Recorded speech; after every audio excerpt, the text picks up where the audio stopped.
as I think we were all doing when I was watching the Carolina State game on Sunday, I said to the person I was watching with, can you imagine being Grace Townsend and having to take these free throws? Yeah.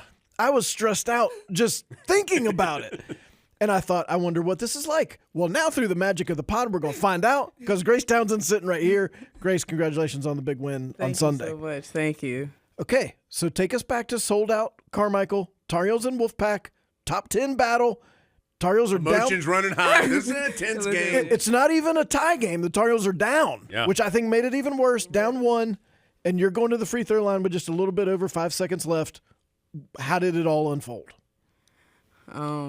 I come down the court, and I remember Coach Benkart said, go, when I stopped for a second, and she said, go, and I went to the basket. I wish I made the layup too, but no, I get to the free throw line. My teammates, they're all telling me, you got it, you're good.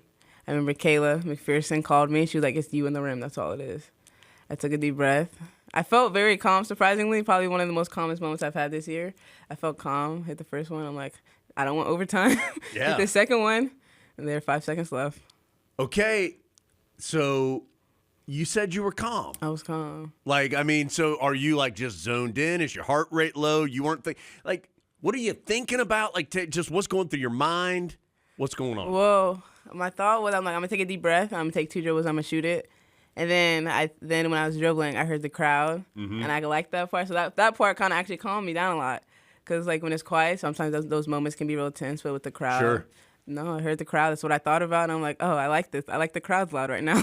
Yeah. And I shot them and they went. By the way, I like that Courtney Bankart. That's why. Hey, just go. Look, I don't need to tell you. Go. Just Literally go. go. If she hadn't told you to go, what would you have done? I think I still would have gone. Because she told me that. She said, I want you to have the ball and I want you to go. Get a layup and get to the basket. Yeah, there you go. That's coaching, Adam. Did you want your teammates talking to you as you were preparing to shoot those, or were you like, get away from me? Oh, I was fine with them talking to me. I didn't have an issue with them talking to me. I thought it was nice of them to talk to me because also it's a high-pressure moment. I get sometimes people don't want you to, like, come talk to them because they get, like, overwhelmed. But in the moment, I'm like, they're talking to me, they support me, they trust me. That's how I took it. Have you ever taken shots like that before? 5 years of college basketball, I think you've taken shots similar in similar type of games. It's like you get to these type of games and the environment is so different, especially in the ACC. You're playing a North Carolina NC State game. Like that's an experience that only like so many people experience.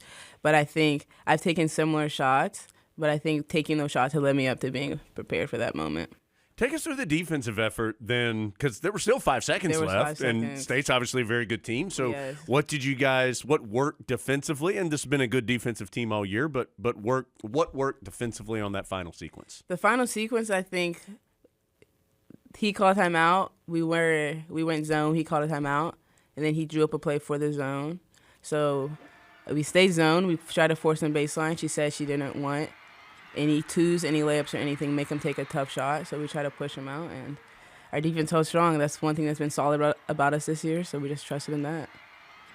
Who's the most meaningful person you heard from after the game, or like the coolest person who you weren't expecting? Other than hanging out with us. Yeah, I mean, other than this. Clearly you're at the top of the mountain right now, but other than that. I don't know. I feel like everybody. I don't think I could pick a single person. I think it's the amount of support I've gotten from everybody from hitting those shots. I'm like, we just 2 shots. Like, that's what I'm supposed to do. I play basketball. Like, the other shots I'm supposed to make.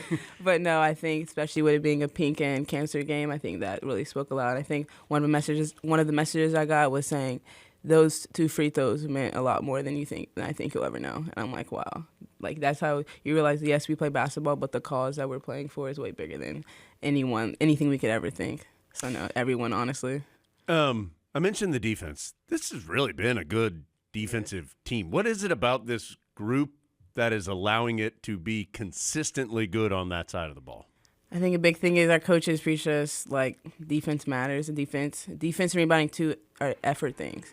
So, like, no matter what's going on, especially offense, you can have good days, bad days, but defensively, you have to be consistent. You have to be solid. Because regardless of what happens, like, you can't let the other team score more points than you. And it's like defense is something we take pride in. I think even when we travel, we're like, our defense travels with us because you never know what's going to happen offensively, but defensively, it's like that's where we come together as a team, that no matter what happens, we stick together there. This team feels like it has a really good idea of like every person understands exactly what they're supposed to be doing. Mm-hmm. How do you instill that? We like each other. We like each other, and I think it's this being such a new team, almost like a lot of transfers, freshmen coming in, I think this summer helped a lot. We were able to grow on and off the court, but understand when we're on the court, we're all together. That no matter what happens, tensions may rise, emotions may get high, but at the same time, it's like we're all there to help each other win. And I think just us communicating and knowing that not take things so personally when things happen, but also understanding like we all have strengths, and every person's strength is different. So just bringing that to the table every game, every practice, every situation. So what's this been like for you? Because you were not playing a ton at the beginning of the season, but now you have stepped into a much larger role. So how did you not take it personally? Like early in the year, I'm guessing you weren't playing as much as you wanted. Right. But now that you are getting closer to that, how did you get through that early part? And then what's allowed you to play more here recently? I mean, honestly, it's a new system. I am an experienced point guard, but at the same time, it's a completely new system, completely new team, everything. But I think definitely I had an adjustment to make, understanding like what my coaches wanted out of me, what Coach Bankart wanted out of me, and I was limiting myself in that way, and I was like getting in my own way almost. But I think pushing past that, talking with my coaches and my teammates repeatedly, it's like they want me to play the way I normally play, not try to fit this or do that, but like play the way I play. And I think making sure I keep my confidence and aggression high, even if I don't make a shot or this, that, and the third. I think that's been a big thing, but also just like finally being calm and settled, finding my rhythm and playing the way I normally play. And that's what they're telling me to keep doing, keep being aggressive. Yeah, just go. Literally, just go. Yeah, when we're, Just go. next game, when Grace has the ball, I'm just going to yell go. I'm just going to, in my den, wherever I'm watching the game, I'm just going to yell go. Right, yes. And that arc kind of fits with your whole story because you walked on at Richmond. Yes, is that correct? Yes, I did. So what has this been like to go from I walked on at Richmond to I'm making the 2 biggest free throws of the year for the University of North Carolina 5 years later? It's definitely been a journey. I mean, like, being at this level has been, like, a dream of mine. But then going through walking on, I think it was, like, a big test of my faith with, like, I just have to keep strong in my life. Even with Richmond ended so well last year and how I ended so well, with being able to, like, know, like, I want to keep going. And I think this level pushes me to do that. And I think continually keeping my faith and staying steady in that. But at the same time, it's like, I came here to do this. Like, this is what I worked so hard for my whole life. Like, regardless, like, if I didn't play bad, if I didn't score, at the end of the day, like, I was able to be in that opportunity, and I tried to take advantage of that opportunity to make 2 free throws against a top 10 team, against State, a rival. In such a big game like that, it's something that, like, words can't even describe. But it's incredible. I'm still shocked by it, too. Walk on at Richmond and now playing here. It's incredible to me, myself. So as you have played more, you are also kind of on the floor just naturally more with Renaya Kelly. Mm-hmm. You two seem like you're just kind of like high energy, like kind of Yes. like dogs out there. Yes. And so like, how do you guys play well together? Like, how has that relationship in the backcourt worked out? I think it helps tremendously. We're both point guards, but at the same time, we both play very differently. So it's like we use different strengths, but also we communicate so well. Renaya, you see her, she is a dog, a literal dog, and I think she's helped me as much as I've helped her in kind of navigating what is best for the team right now. And I think we like energy. We know when it comes down to that fourth quarter with about 2 minutes left, it's like our time to go. And I think we both know that. Coach Bankart both knows that, and she trusts us, and we trust each other. So I think it's fun. I think in those moments, you see where it gets close in the end of the fourth quarter, it's like we get this look in our eye, we talk to each other, we know it's time to go. So it's been incredible. It's fun. She's an amazing person to play with.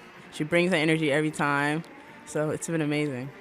What would you go back and tell walk-on Grace right now if you could? Because there's a lot of people in that situation right now who are like, I don't know if I can do it. Like, what would you tell her? Don't stop. Because I mean, just don't stop. Because even though you don't know what's going to happen, don't stop. Keep working every single day. Because I kept working, I got here. So it's just like keep your faith high and keep going. Because you generally never know what's going to happen. But it'll all work out for your good. Just keep going. Do you think I mean, I know everybody appreciates the opportunity that they get. Do you think you maybe appreciate it a little bit more here just because it has been? I mean, it's been 5 years coming from walk-on, coming from a different school. Does that make you appreciate things a little more in your mind?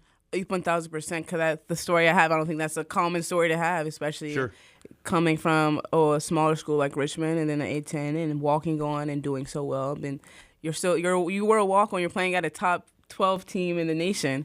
And it's like you just realize so much how grateful and so much gratitude I have for like all the people. I'm like, you guys, like my first time meeting you all, but it's like yes, obviously.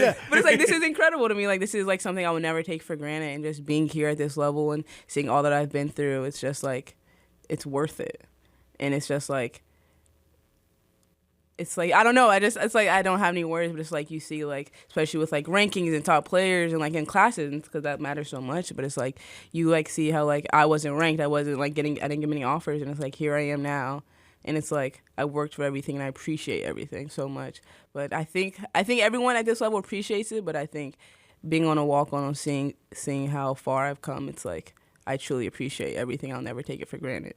But you also earned it. Oh, 1,000%, yes. That's the big thing too. It's like that's why I think I appreciate it so much because I worked so hard for it, and it's finally paying off. Okay, we've had several of your teammates in here, and you talked about how much y'all like each other. But we've also had some people sell some people out on here. Who's the goofiest person in the locker room? Like who do you want to sit next to on those long plane rides to California when you know you're going to need some entertainment? The goofiest person is by far Blanca Thomas. There we go. That's the goofiest person by far, no matter time of day, what mood you're in. She's the goofiest person. She always brings personality. I think you can sit next to anybody on these long plane rides. I think we all know when it gets to a certain point, it's time to go to sleep. But definitely Blanca's the most goofiest person. But Kayla and Trey are definitely in there. Lexi's in there as well for me. Everyone, honestly. I don't know if you heard like the Blue Ballers TikTok and all that with Oh, no, take us through. You ever heard the Blue Ballers? No. The Blue Ballers is the underclassmen basically, and they have this TikTok account where they like do food reviews, TikTok dances. They're actually doing pretty well. Like they get famous. Like they've got like hundreds of thousands of views and likes and stuff like that. But no, I think everyone brings their own personality. You can't really go wrong with anyone. Have you gotten a guest spot on the I have Blue had a Ballers guest TikTok? appearance like one time, which I really appreciate. What'd you do? It was like I don't even remember the trend, but I was on it for like 2 seconds. That's all we need. That's all I needed. Yeah. And look, that vaulted you to here. Exactly, literally. It's a step up. Have you joined like Laney's book club? Do you guys read books together? Oh, see, no, I don't read books together. I need to do better. I was better about that in the summer, but I haven't gotten back to that. That's all right. Well, and Blanca, she's house music fan, right? my that's goodness, right, the yes. house music. Yes, she is. Don't get her started on the house music. Are you a house music fan? See, I appreciate house music. It's just like sometimes it's like we'll be like, especially in the weight room, like you want to listen to music, like get real like. She wants to put on house music for the weight room. That's not getting you hype? It gets us hype sometimes, but it's just like but it does get us in a very good mood, get us happy, lighthearted, and all that. She does love her house music. All right, what do you like to do away from basketball, other than hang out with your dog, which we've heard about too? Oh my God, you've heard about Benji? Oh yeah. Yes, I love hanging out with Benji. Benji needs TikTok. Yeah, I've actually been thinking about that. I think everyone's been telling me I think he would go famous and blow up, which would actually be really nice. Well, Look, see, you don't have a lot of free time right now. No, I don't. if there's one person that's got his finger on the pulse of TikTok trends, it's this guy right here. So I would just take his advice. But so outside of basketball, what do you like to do? I love playing video games. I do. Really? I do. I love hanging out with my friends and my family a lot, and I like being outside a lot. Oh, well, video games and outside, Yeah, those are two different things. exactly. It depends on the mood, but no, I definitely love being outside. I like watching sunsets, stuff like that, which is like, yes. Just finding some peace. Yes, literally finding peace just sitting there looking at it. Tell us about Benji. Benji, what's today? February. Today is February 17th. People are hearing this on February 8th. February 17th, he just hit 7 months. Oh. And mini Bernadoodle, he's doing great. He's full of so much energy all the time. But It's hard work being a Division I student athlete and a puppy mom. Yeah. How have you balanced these two things? it's actually not. It's not that bad. Yeah. I don't think it's that bad. Might be hard for you, Adam. You're not Grace Townsend. Evidently not. I would be freaked out shooting the free throws too, so maybe that's what the problem is. Yeah. No, I don't think it's that bad. He was when I got him at 8 weeks. He was potty trained for the most part, which is that's a big. blessing, which is insane. Like I'm so happy because I don't know if I would have made it if he wasn't. Sure. But no, he's been great. He's crate trained. Everything, eats his food. Doesn't have any issues. Just easygoing life. Easy going. Just like when you see him, he just acts crazy and has all this energy. But other than that, He's a pretty good dog. You know, the good behavior is a credit to the parent. What can I say? I know. Look, Adam, if we've learned one thing, is that Grace Townsend's excellent in a lot of areas. We know this. No, but I think it definitely helps having like people around me, especially like Trey's sister will watch him, knowing people like that are friends of my teammates will watch him all the time, which helps a lot too. Does he get to hang out at Carmichael? He has come to Carmichael, he has. But he recently got a haircut, and I've been told to bring him, so he may be back soon. Oh. Stay tuned. All right, you guys, it's hard to believe there's only, four games left in the regular season? Which is insane. So we're getting really close to the end. What is important in your mind? Obviously, you've had a terrific year to this point, but what is important for you guys to continue to take some steps forward as you move into the postseason here soon? I think we got to finish the regular season well. I think we know what is needed. We have an experienced team. We have 4 or 5 seniors, 3 grad seniors, and I think we know like what this team can do. We know this team is special. It has shown time after time going against tough opponents. I think after win or loss, we see where we need to grow. But I think 4 games left. I don't remember how many are home games. Maybe 1 or 2 are home. I think 2. I think it's 2 and 2, games. right? 2 are home games for our seniors, so we're like, this is it for us. So I think we know we need to lock in even more than we already have been and just take care of business. No more playing around and like, you know what I mean? But just it's time to go. I think we know how deep we can go and how far we want to go. It's like, but we have to do that. We have to put the work in. We need to take care of business. We need to rebound, play defense, play together. So yeah.